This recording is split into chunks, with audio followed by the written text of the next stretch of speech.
if I manage 100 people at a company, I'm affecting about 450 lives when you throw in spouses and kids and things like that. So there's decisions I make that would impact 450 people, not just 100 standing in front of me that in some ways have to be yes, sir, no, sir, because I'm their boss. So I always think through that with decisions that we make, with motivation, with selecting people, because I'd rather get the right person than to get the wrong person and have to move that person out of the organization. Hello, everybody. This is Jason Bronstad, recording for the Front Row Dad podcast, and I have the distinct honor to have a conversation with a good friend of mine, Brian Smith. He is the father of 4 amazing children, married to a very entrepreneurial bride, and a world-class business executive. It's an honor for me to have this conversation with a man that I've known and looked up to for well over a decade now. So, Brian, thank you for joining the podcast. Thanks for having me, Jason. It's a great intro. Thank you. Absolutely. So, Front Row Dads, we believe that family men with businesses are better than businessmen with families. And there's a story I'll get into from the time where we worked together. And I reported to Brian, and I had the distinct honor of learning from him, and I still do. And there's a story that when we get to that stage in how we met, that I want to share that really imprinted on me your love for your wife. So I'll get to that at a later point. But what I'd love to start with is let's go back to the beginning. Brian, where were you born? Tell me about growing up. Get me through the early years of Brian Smith. All right, I'll do that. Thank you for letting me be a part of it, Jason. This is really cool, and I'm glad to spend the hour with you guys. So I've moved all over the country 14 times, 14 moves. But if you go back 57 years, I was born in Biloxi, Mississippi. Okay. And with all due respect to any Mississippians that might be on the podcast at some point or listening to this, I had no control over it, but we got out of Mississippi pretty quick. So by the time I was 2, we had moved to Tallahassee, Florida. And for the most part, I grew up in Tallahassee, Florida, about a mile from Florida State University. My father was in retail, which I think really helped later in my career to be able to understand what retailers go through and connect with them. Later on would help me become a better vice president of national accounts. So grew up in Tallahassee, moved to Pensacola, Florida at 15. My last 2 years were there. And I would say this, I don't want to make the podcast about my high school years, but I would say this, the last 2 years turned my ship around. I was not making good grades. I was just showing up to play baseball. I had no girlfriends. I had nothing going on for me. Not a great looking kid at that point at all. Not that I ever got to be all that great looking. And then we moved to Pensacola, and just that replant solved all that. And, I don't think about it very often, but we had our 40-year class reunion over the weekend. I didn't go back because I'm starting a new job, and we have some stuff going on with Campbell, with jaw surgery. I'll touch on it later. So it was just a terrible time to try and go back, but I always like to get back to Pensacola. And from there, went to Florida State and pretty much moved. Those 14 moves were all opportunities professionally. So I didn't move just for the fun of it or just from general unrest. I moved for opportunities. Awesome. No, it's so that was a very interesting statement. So the move to Pensacola changed the trajectory and changed a lot of things for you. Is there anything that move, like what resonated with you about that move? Was it just a new location? Was it the new environment? Was it a new family dynamic? It was a new environment completely. And you're not the most aware at 15 or 16. But all of a sudden I had a girlfriend, and she was amazing. She's still an amazing person. I don't really know her on a daily basis, but we're family friends. So there's that. There's the fact that, hey, buddy. That's my son Holden wanted to jump in and come say hi for a second. Holden, you are 3 times as big now as you were last time I saw you. Hold on just a second, Brian. Do it, buddy? Yeah, no problem. It's an hour long, buddy. Thank you. The joy of having, he turns 7 next week. So one of the things I've always told them is they're welcome to barge in at any point. And that's been a shift in my life. And you're one of the men that taught me that. So we'll get to more of that later. So sorry to interrupt. So 15, 16, not that aware. You had a girlfriend, now a family friend. Yeah, and it was just if I wanted to see her, spend any time with her during the week, it was studying at the library, which I had no recollection of ever doing that before up until that point. So things like that just shape you. You know, it was I was probably going down a path of complete underachieving at the very least if I didn't have that opportunity to move 180 miles west. My dad took a promotion. His life was really, really, really good. He worked for the same company for 37 years. Um, so it was just a good move for me that I wasn't in control over. But it also taught me that, you know, even after 2 or 3 years, sometimes a good replanting from a career standpoint can do you well. And I go back to 15, 16 years old, Pensacola, Florida, to prove that out. And I don't use that just as a conversation starter when I tell the kids, hey, we're moving again. I don't use it for that, but it is true. And they understand that it's true. They've had a nice 3.5 years here in San Antonio, Texas. So I know you've always spoken very highly of your father, and even to have the experience to look up to someone that was with the same company for 37 years, what are 2 to 3 things that you have gleaned from your father that has just anchored you in the way that you've led your life? That's a great question. I'm gonna try and get through it without choking up. I'm much more emotional, Jason, than I was 4 or 5 years ago. We were together all the time. He taught me people first. So I'm going to get into things I was going to hold back from a career conversation, but might as well start with that. I paid attention to him when he was walking through his department store or department stores and how he interacted with people and how he would inspire them and how he would make them laugh and how he would correct them and doing something the way that they needed to get it done. But it was his focus on people and connecting to people. If you're a retailer, and they ultimately the store was Gaffer's, the chain was Gaffer's. They ultimately had about, I think, 116 stores, and were bought by Dillard's. So that's the landscape. But when you walk into that store, there's 150, 200 people that work there that, you know, are all looking at the 6'3" tall bald guy that's walking the sales floor every single day. And you know, I saw him take that responsibility on his shoulders. And you know, things like, if you're in Pensacola, Florida, excuse me, about every 5 years, you think you're going to get hit by a hurricane.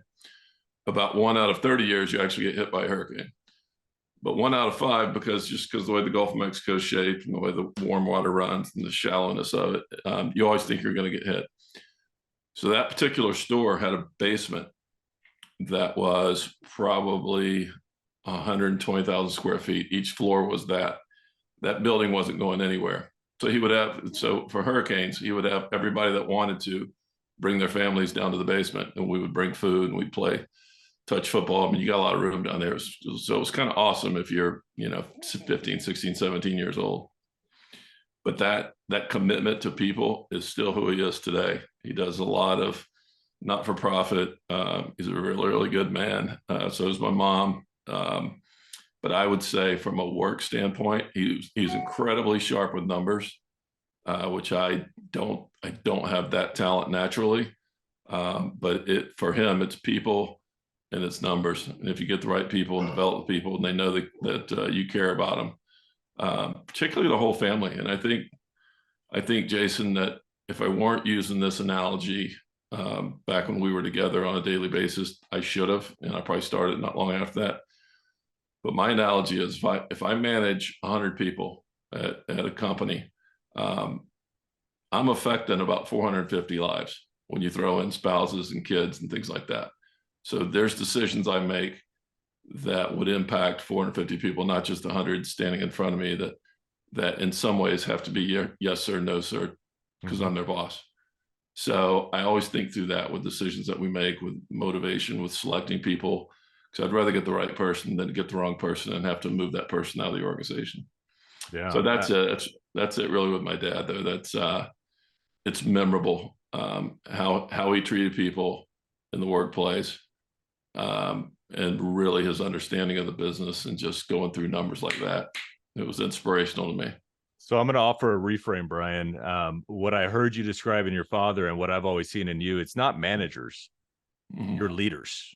Unequivocally, you lead, you don't manage. And I view a distinct difference in those two.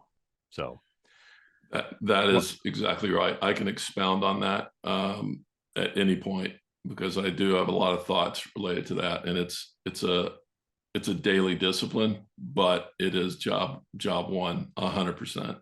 Yeah. We'll get to the business evolution and career towards the end. I want to talk about parenting, because I am privy to know some of the experience and some of the traditions that you have with your kids. And there's one in particular around Thanksgiving, but I would love if you're willing to share that one, as well as how do you intentionally connect with your kids? Thanks. That's a great lead in. I would say this, because I'm not the brightest out there, and I do have bad days even as a father, especially as a father. I try and keep two things in mind, and everything that comes out of being a father, to me, fits into these two buckets. And if you get outside the bucket, I think that, at least for me, I start getting to rough areas. No, those two buckets are: love them unconditionally, love them 100%. If you do nothing else, love them 100%, and just try hard, and I figure if I did that as a father, and by the way, retracing steps here back to those 15, 16-year-old days, all I ever really wanted was to be a boss, to be a manager, to be a leader. Ultimately, I didn't know at that time, but it takes a while to grow into being a leader. All I wanted to be is a leader and a father. That's it. And they're very, very, very similar. But that's all I wanted to be. That's awesome.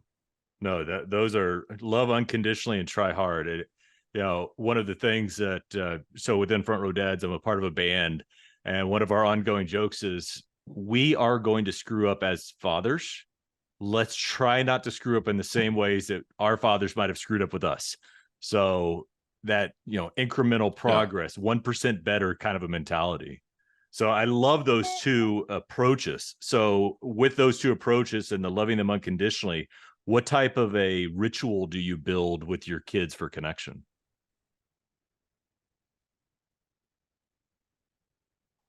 I would say that we don't go to bed angry. Okay. If I get upset with any of the four kids, but really it's the two younger ones, my daughters. If I get upset with them, it's a fleeting moment, and if I feel like I should apologize to them, I do it before they go to bed. If I'm still frustrated, upset, whatever, disappointed, I'll still go deal with it before they go to bed. Just because it's heavy for them. It's probably heavier for them than it is for me. I might have lost my temper 4 other times that day before dinner, and something set me off. And it doesn't happen very often. I mean, I've learned to be a better leader, better father, better listener, in more control. But it does happen, and sometimes they're deserving of correction. And it just comes out. Yeah. And it just comes out too fast, too harsh sometime. And then I retrace my words and go back up and say, hey, look, message still the same. The way I delivered it was terrible, and I'm sorry. I love you. That's huge, man. That is servant leadership as a father to the T. Talk to me about Thanksgiving tradition. Yeah, so Pensacola Beach comes back up. We have a relatively small family, but very, very close, to include the people we've married and brought into the family. It's a good group. So for what we think is about 18 or 19 years, which is about the same time Adrian and I got together, and we're going to have our 19th year anniversary this October. But since before we were even married, we would all convene in Pensacola Beach, and only had a year or two off where we didn't go. And not only do we go to Pensacola Beach, but we go to the exact same resorts, Portofino. Shout out to Portofino. Maybe give me a discount this year. And it's just a great place. You got the sound side on one side, which is like a big flat water bay, which is gorgeous. And you got the Gulf of Mexico on the other side, and it's about 50 feet each way. It's just for anyone looking for a place to go. Portofino and Pensacola, especially at Thanksgiving, is awesome. So when we were early on in this tradition, Campbell, my 17-year-old, was probably 2 years old, best recollection, best math, and she couldn't go back to sleep as 2-year-olds do. And it was like 5:50, getting close to 6 a.m. It's like, all right, let's go for a walk. And then you can't go for a walk and see the sun coming up and not just stop and take that in. And that went from watching it on the beach to digging around and playing. And before I knew it, we'd been out on the beach till about 7:30, 8 o'clock, and just having a good time. And it was just the two of us, just she and I. And it remained just the two of us for a long time, up until probably 3 or 4 years ago. And now we'll get my nephew, Shelton, and he'll bring us three great kids, or at least one or two of his three wonderful little kids. And sometimes Mallory, my 13-year-old, 14-year-old now, sometimes she'll jump in and go, but the people that never miss, no matter what we did the night before, and usually I'm staying up with Shelton or with my brother Brent or with Adrian, just laughing and getting caught up. We have like 3 condos right together, so it's late nights, and it's a hell of a lot of fun. But yeah, we go down, and I was in preparing for this, I started flipping through Facebook, and I can go back until she was about 6, but I know we did it for 3 or 4 years, and I know we did it because she was an infant that couldn't go back to sleep. But it is remarkable what the iPhone and Facebook have as an impact. I mean, if you use those as your family historical vehicle, then the iPhone itself wasn't that great back then, or non-existent potentially. That's amazing, Brian. I love that tradition, and I love the way that it started with just the sheer love for a father and his daughter. And I was unaware how it had evolved with Shelton becoming a part of it. That's awesome to see that continue. I want to take a pivot. So you mentioned Adrian. Congratulations, 19 years coming up in October. That's phenomenal. Your wife is very entrepreneurial, and you have been incredibly supportive of this over the years, and it's been fun to watch. But tell us about what it's like to be a father and have a partner that's entrepreneurial and supporting them. How has that worked for you? It works well. It is actually rarely, if ever, the source of any frustration. I mean, it's not like there's not a lot going on here. But she thrives in that. I mostly thrive in it, but it's hard for me to keep up with the energy for it. She's unbelievable. She's a great wife. She's a great mom. Love her to death. Love her unconditionally and try hard, just like with the kids. The first I noticed of it was the way she held her career at Coors. She's 10 years junior to me. We could have easily have chased her career down, because she had a really good career going. But she was entrepreneurial in the sense of, when we moved from Atlanta to Golden, Colorado, and ended up living in the mountains in Golden, and both of us working at Coors for about 3.5 years. I noticed then she never took things at face value and accepted that without the ideas of making it better, making it different, starting with something completely different. So she would challenge the status quo, as entrepreneurs do, and probably had some frustrating conversations, but things always came out better on the other side. Her last job, they brought her in, it was like director of sales and marketing planning integration or something like that. So basically she had to keep the salespeople happy, keep the marketing people happy, and she did it. And she would crank out quarterly updates that were all video and all show. And, that was not many people were doing that. I think Lagunitas, I think a lot of other beer companies do that now, but this was 2004, 2005. So we have Campbell in 2006, and she stops working after about a year. And the real show of entrepreneurialism, to me, was once, we then had Mallory 3 years later. Mallory's my 14-year-old. She was entrepreneurial in the sense that she saw an opportunity as she rounded out her yoga practice, her yoga discipline. And she became a student got her 500-hour degree. She'll correct me when she hears this podcast because it's not a degree, but it's a certificate or something. It's a lot of yoga. That's a lot of yoga. It's a lot. Yeah, you get 500 hours, and then she did something else for another discipline for 200 hours. So she was building her discipline, building her skill set as a teacher as well. And then she ultimately, I mean, she was a yoga instructor at a studio as well, in Chicago. But the entrepreneurialism came about when she came to me and said, I want to teach yoga to kids, and I want to do it through the school, so it's not one off. And she did that. So she created Family Flow Yoga, and that's what she did. And it was pretty amazing. It's not like it was a ton of money, but it was a ton of fun. And, she had kids for like the last 35, 40 minutes of the day.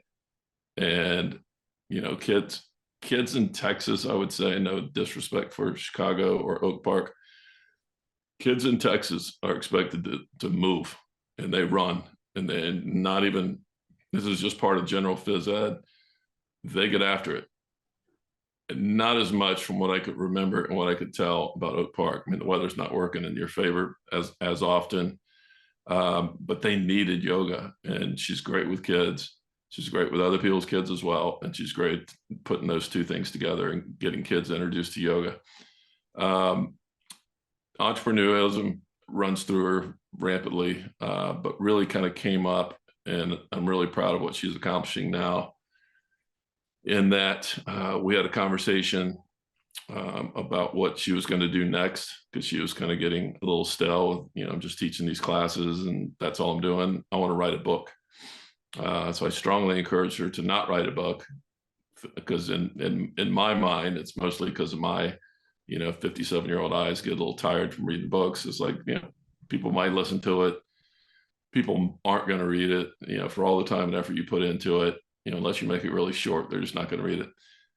But Adrian, you have a lot to say, and I think you should start a podcast. So I'm on her equipment for the first time. She started a podcast along with her friend Mia, and it's called How Yoga Changed My Life. And they'll have some instructionals, like a 10-minute meditation, things like that. It's a 1-hour podcast. But more importantly, they have great guests, because other yoga instructors, other people that are new to class, whoever signs up that has an interesting story, and all of it evolves around what yoga did impact their life. Had a gentleman on recently who spent prison time. Turns out he's in the beer industry as well here in San Antonio. But he had a really rough go of it, and he turned his life for the most part through yoga. So that was a really interesting. That one will get good. That one will get good ratings. She's in with her podcast. She's in, I believe, 150 plus countries. She's at about 5,000 downloads for subscribers. I mean, they're doing really well. They just started back in March. Oh, that's phenomenal, Brian. Yeah, so they're doing a nice job, and she's totally into podcasting now. That's awesome. But she will challenge the norm. She'll take her podcasting up a notch, in a year or two, because that's just historically what she does. Yeah, that's phenomenal. And that's a great transition to Vibrant Health. And you and I worked together starting 11 or so years ago. And then about 8 years ago, we separated ways, and we both went to different companies. But shortly in that range, when we split up, there was a bit of a Vibrant Health scare for you, if I recall. So would you be willing to share with everyone what happened and what changes you might have made after that? Oh yeah, of course. I was probably not the picture of fitness, but I've always worked out. I've always tried to stay, at least maintain, if not make some runs where I'm 10 pounds lighter and better shape, all that kind of stuff. In 2015, again, I'd never spent the night in the hospital, probably with babies being born, but I've never had anything significant, fortunately for me. But around the time of my birthday in 2015, because I turned 50, I decided to do the Murph, and I was in pretty good shape, right?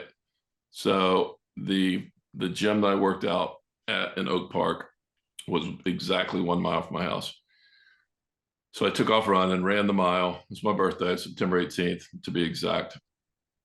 And when I got to the gym, I did the 300 push-ups without much of an issue. I did sets 50, not a problem. Pretty good at push-ups. But that's not even really half the Murph. The 100 pull-ups was brutal. Start out with sets 10, did maybe one at 10, did 2 or 3 at about 8, and then I really knocked out the majority of them in sets of 5. But by the end, I was doing sets of 1, and so that they about whooped my butt. And the air squats, not a big problem, and the run back, not a big problem. So that I only remember that because of what was going to happen 2 weeks later, and that was kind of a marker. Like I feel like with health, at least with mine, with health and fitness levels, that you always think you can do better, and you never realize how great a shape you were in until you get out of it. And that's what happened. Again, not someone that's ever had any kind of illness or sickness, but on October 1st, so a couple of weeks after my birthday that I just described, October 1st, I went into the hospital in Chicago, and I was having the absolute worst headache in my life. And I don't historically get headaches. I don't get migraines or anything like that. But my head felt like it needed to be chopped off to ease the pain. I mean, it was awful. And towards the end, I kept putting off going to the hospital, Had a bunch of really good neighbors. Two of them are surgeons at the hospital I ended up going to, and they helped me out. Everyone's willing to help me out. I wouldn't get off the couch because I thought it's a migraine, it'll go away. Fun fact for everybody out there, if you're over 40 and you don't suffer migraines, you will not start suffering migraines at 40 and beyond. You won't. It's something else. Get it checked out. So a little public service. Let's put a pause on that one and repeat. So if you're over 40, you've never had migraines, and you start to have really bad head pain, go see a doctor ASAP. Yes, it's not a migraine. Check. And that's what got me off the couch and into the hospital. So that day that I first felt it was Sunday, Monday. So by Wednesday afternoon, one eye is tunneling, meaning it looks like I'm looking through a bloody lens. The other eye went dark, and I was on my couch trying to work through, keeping up on email and stuff like that. And I couldn't see. So that gets your attention. And I was a little out of my mind, at least according to Adrienne, and she was the one that drove me to the hospital. So that was a problem. But ultimately, through scanning, and by that night, by 10 o'clock that night, they had identified that I had a 4.5 centimeter tumor wrapped around my pituitary gland. And I'd had it for 10 to 15 years estimated. So the next morning at 9 o'clock, prior to going out for anesthesia and all the prep that they talk to you about, the surgeon talks to you about, they did include that 95% chance this is non-cancerous, but it's a problem because it fell from the bottom of my skull. Your skull is a cap. So this part underneath it, basically where your eyes and your pituitary gland sits, your pituitary gland's like a little, it's like a little angel hair pasta. Then the optic nerves crisscross right above that. So when it fell, for some reason, I guess at 50 they fall, but when it fell, it pulled out some of the protective area for my skull, and I was bleeding. And a brain bleed is no good. You don't want to have that very long. So I probably had it longer than I thought that I needed. So go in for 9.5-hour surgery, and come out of it with a face full of packing and just all kind of absorbent stuff that they put inside my sinus cavities. But they got almost all of it out. The part they didn't get out is only about 10 to 15% of it, and they cut off the oxygen and the blood to it, and it shouldn't be a problem. But I do get scanned every year, which I've got another tie into that. But I do get scanned, which is the worst. It's almost worse than the surgery, is getting 56-minute scan in this tube that's not much bigger than me. I hate that part, but nevertheless, it was humbling. People were amazing. I just felt different about life from that point on. And as I started to recover, which was pretty quickly, I was back working about a month later. I probably didn't drive for 6 or 8 weeks, but I couldn't get on a plane for 2 months, which would sound like a lot, and I'm going to miss out on a lot, especially pre-COVID. I'm like, I have to travel to work, but Thanksgiving is coming up, and if you can make it without flying for Thanksgiving, you can certainly make it through December. And then I just took off and did my own thing, and felt mostly back to normal. But because the pituitary gland got squashed and pulled out as they were removing the tumor in a 9.5-hour surgery, because I have no pituitary gland anymore, I take all my own hormones. Not my own, but synthetic steroid hormones of all type, every morning. And that's what I'll always be doing, unless there's some miracle drug where I take one pill. Otherwise, I'm taking 9 every day and give myself a shot on Saturday. That is that's a lot, and I just want to honor you for your vulnerability to share that with everyone. And one of the things is, anytime we're in a conversation and you feel like the time invested is paid off. I mean, we call that bonus time. So I'm in bonus time, being able to have you share with dads all across the world that reminder that if you're over 40, you never have migraines, and you think you've got a migraine, you better go get it checked out for the health of yourself, and so you can be there for your family. So absolutely, that's huge. So speaking of time in Chicago, I've seen you support a group quite a bit. I believe it's Beat the Streets Chicago. What is this, and what does this mean to you? It means everything. So not long after the tumor and the brain surgery, not long after that, one of my friends, who's also somebody I look up to extraordinarily high, like I put this dude on a pedestal, he never lets me down. His name's Mike Powell. And Mike is, I would call him a local legend, but it's not just local. It's anyone that knows him, anybody that he's coached. But he was a high school wrestling coach at Oak Park River Forest High. And he was unbelievably successful. He is a wrestler in high school and in college. He went to Indiana University, was very successful. But he had something extremely humbling happen to him. And I met him when we moved to Chicago and Oak Park, I think in 2012. I met him because one Sunday morning I was watching, I think it was a 30 for 30 episode on ESPN, and it was on Mike Powell, and it was about all of his prowess as a coach and as a human being. And then he got sick, and he has a disease called polymyositis. I think I just butchered the pronunciation, but it's close to that. And I haven't said it in a long time. The reason I haven't said it in a long time is because Mike's doing really, really well. He's very healthy. He's very active. You wouldn't know. He doesn't really talk about it. He doesn't hide it, but he doesn't really talk about it. I mean, he's got a video that's probably got 5 million views on ESPN E60. So that's Mike Powell. Mike Powell came to me probably within 6 months or so of me having the brain surgery and saying, hey, what do you think about joining this this charitable cause called Beat the Streets Chicago? And I said, you know what, I've been reflecting, since I got sick, I've been reflecting on my life going forward, and I feel like that's a gap in my game, like giving back, like giving back in the community when I probably don't have to, because I haven't been. I mean, up until that point, I was raising kids, got 4 of them, and I was working a lot and loving it, and it all worked out. That covered everything. But that's just 2 things. And it's 2 very important things, but it's really just 2 areas of my life.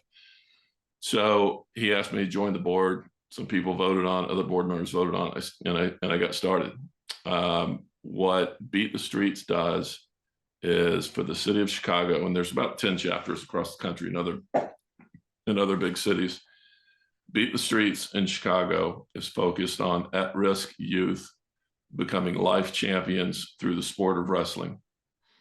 What that means from just a real numbers and what our action steps are going forward is, when I started, on the board, and it's really all about Mike Powell. It just happens I started not long after him, and he was the reason I joined. We had about 29 kids in the program back when I started, so call it, spring of 2016, something like that. We had probably $20,000 in the budget, which is really no money in the budget because you can't program, you can't get kids involved, you can't buy wrestling shoes, can't do anything with 20 grand. And we were probably expected to give up for dead until Mike Powell put his time, effort, and shoulder to the wheel, and everything changed. And I'm just happy and proud to be a part of that. So if you fast forward to now, we have over 2,500 kids that are active in the program. We probably have 4,000 to 5,000 that have been in the program but may not be as active. We have close to $2 million we can operate with. I probably shouldn't be saying that. And I'm also the treasurer. I'm about to give it up, but I've been the treasurer for 5 years. So we've had. Brian, I want to take a pause. Do you want to have that stricken from it? Because as this goes through editing, we can have that stricken out. Nah, leave it in. Okay. You can leave it in. It's a big number, and it's public record, I think, if someone was really all that interested. Got it. Okay. So we have funds, and that was hard to come by. We changed what we do to attract people that have the ability and the desire and the heart to help us out, which has driven some of that. But the biggest thing is the number of kids, and we have plus 2,500. We have now several facilities, including our home facility that we purchased. We have partnerships with other facilities that might be closer to one of the kids' house. He can select where he wants to go. But we bought a out of business gym, and we turned the gym into the Beat the Streets headquarters for Chicago. It's got 2 huge wrestling areas. It's got a place where they can do their homework and have tutors. It's phenomenal. It's on the south side, so we wouldn't put that in neighborhoods that weren't inclusive of the kids that are in the program. I mean, traveling and transporting them and getting them to wrestling meets, and getting them to tutor and getting them home for school is the biggest challenge anyway. So we want to be in the neighborhood, and our facilities are reflective of getting in the neighborhood. So it's awesome. I mean, I was up there June 2nd, I believe. It's always the first weekend of June for the gala, and the gala will raise an extraordinary amount of money. It's probably 80% of our intake. And through that, I cannot stop tearing up. And I'm not a big boo-hooer, but I have a hard time talking at that because it's just so impressive, and people put their hearts into it, and you can see it changing kids' lives. And that's what we're trying to do. I mean, if we can do that even 1% better, and that gets them restarted, that's great. We're not looking to be a hero for anyone. We're just, humbly serving and trying to make things a bit better for these kids. That's amazing. And what again, another shining example of servant leadership, Brian. And I honor you for that, and the work that the entire organization's done. So that's impressive.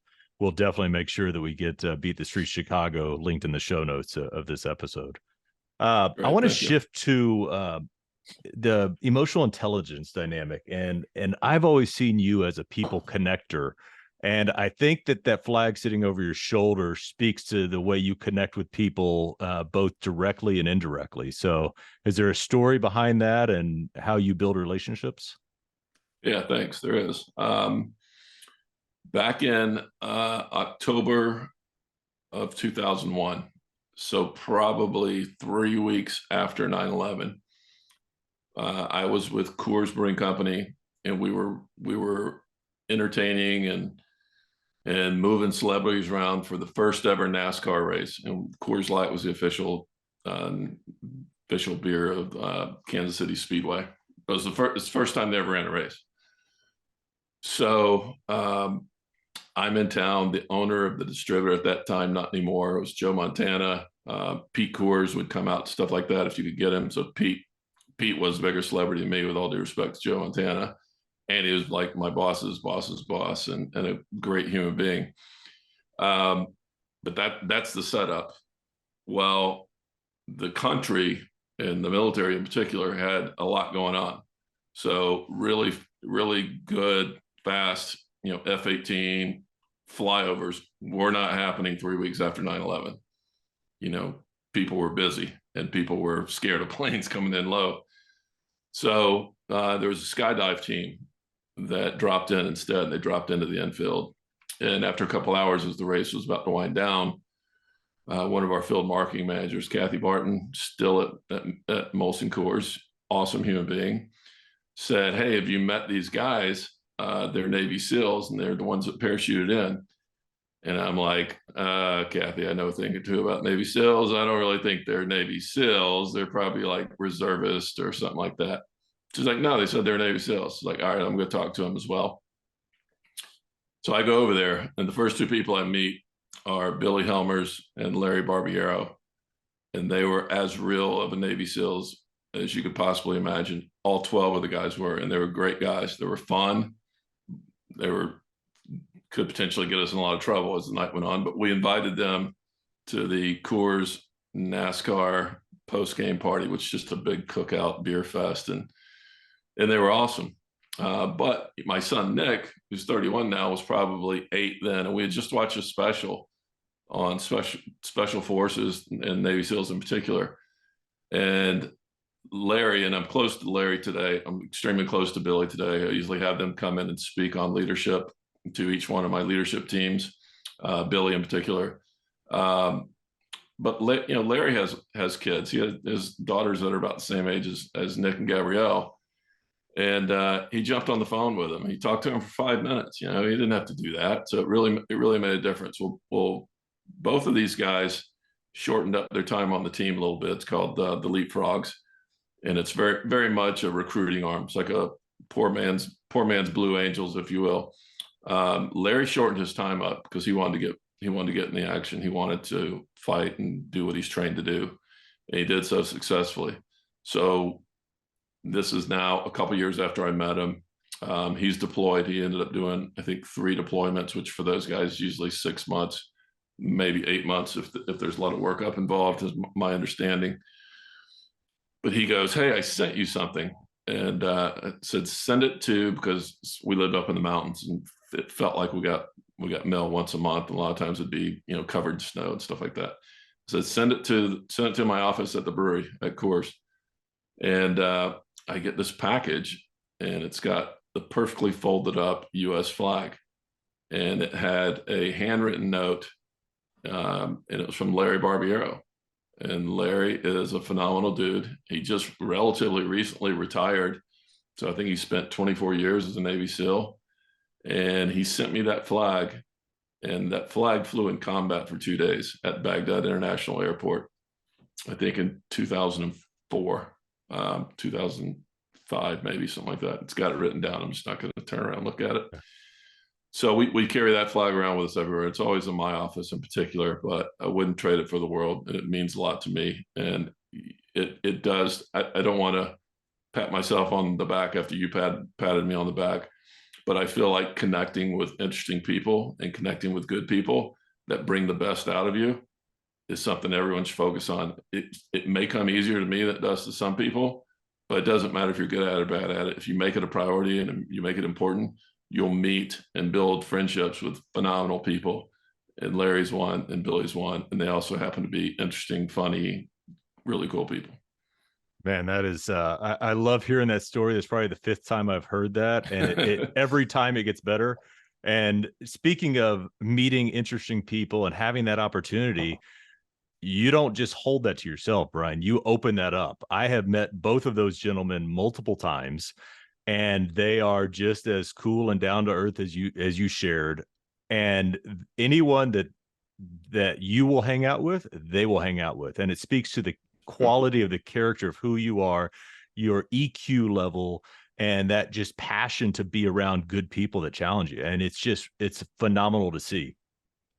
So thank you for sharing that. I want to pivot in our last, maybe 5 to 10 minutes to the professional side. But before we get into that, I want to share a story. I don't know if you know this or not. It had to have been your 10th wedding anniversary. And I was with you. I was reporting to you. I was with you in the office. They're in the West Loop of Chicago.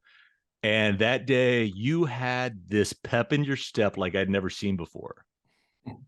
And what you were showing off was your anniversary gift to Adrian. You had made a video collage and you were showing it. You were asking for feedback, but you were just absolutely as happy as I've ever seen a human, much less see you. And that gave me I had to reflect on that and say, have I ever truly been this happy? Have I ever outwardly at work poured love onto my spouse the way that Brian is right now? And I hadn't. I was completely recluse. I was, there's the personal side and then there's the work side.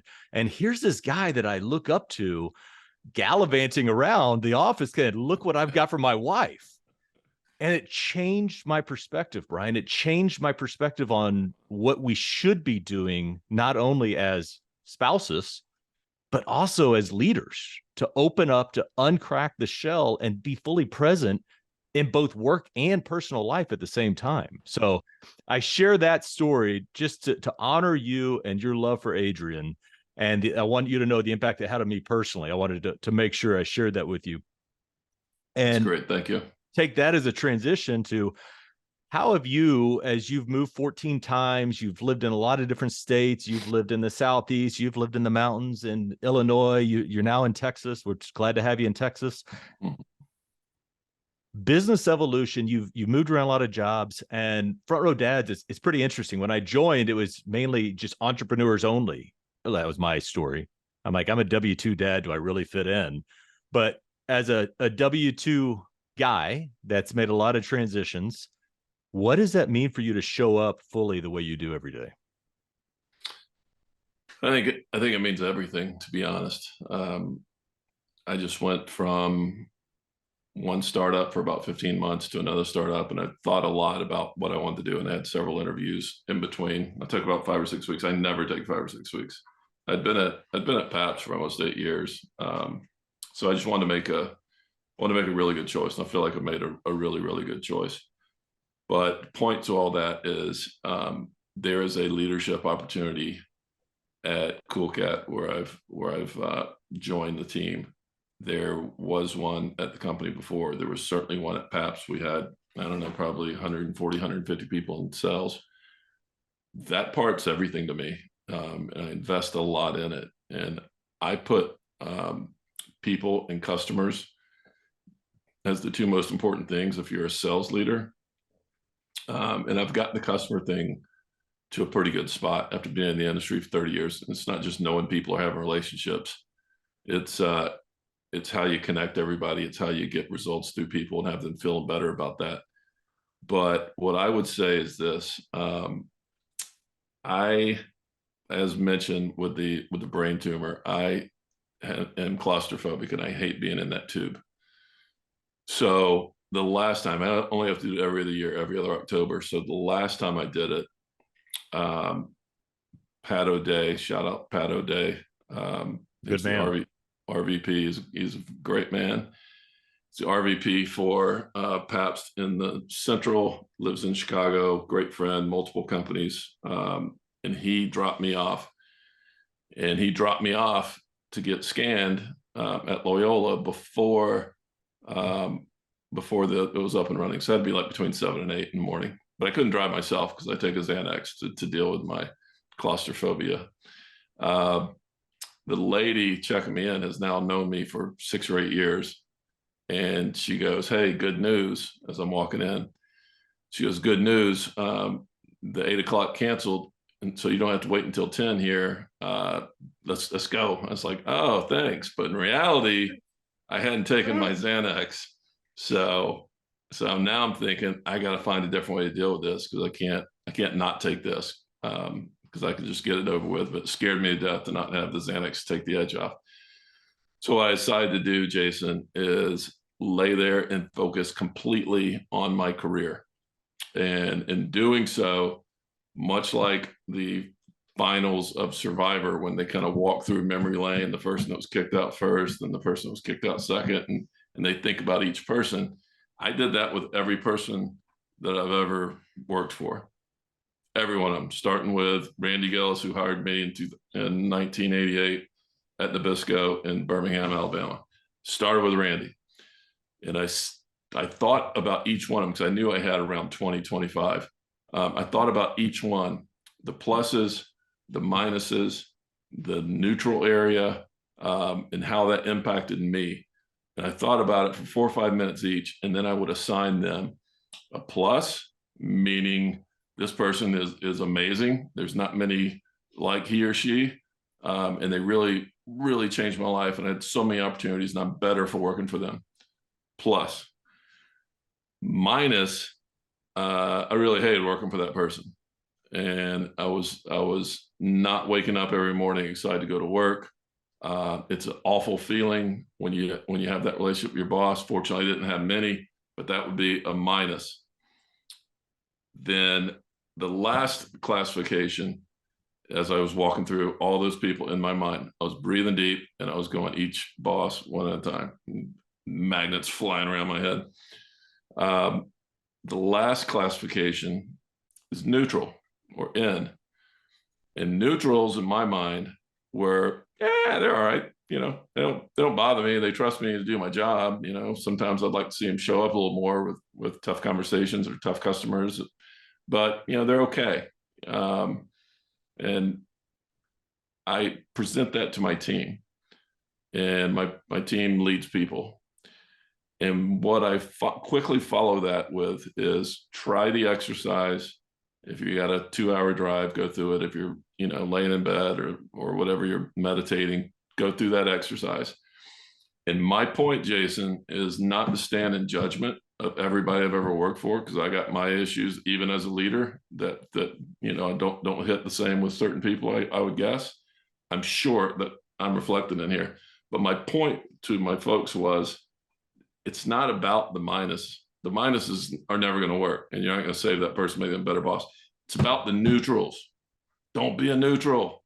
A neutral is where managers get stuck and they won't jump to the leadership opportunity. Don't be a neutral. A neutral, you've copped out. And that was my message to the team. It's not, you know, try and be a plus, but don't be a neutral. A neutral is a manager that won't stick their neck out there and invest in people and become a leader. That's what that is. And always like a revelation. There's a million books that say the same thing, but for me to internalize it, it took going into that tube. Man, there's multiple wins there. Obviously, I'm in double bonus time now with "Don't be a neutral." That's a great takeaway.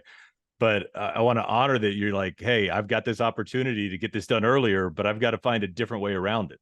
And there's one of Ryan Holiday's books, "The Obstacle is the Way," and that scan is the obstacle for you, but you found a way to not only soothe your mind, but also to make your team better in the process. And that's why I was so excited to be able to bring you on here and have the conversation, because you are definitely a plus for anyone that's ever worked for you. And if you're not, then they're not doing a true self-evaluation, because you make a difference, Brian. You're an incredible leader, but even before that, you're an incredible father, you're an incredible husband, and the business results speak for themselves. I mean, any company that you've ever had the chance to work for, you've made an impact.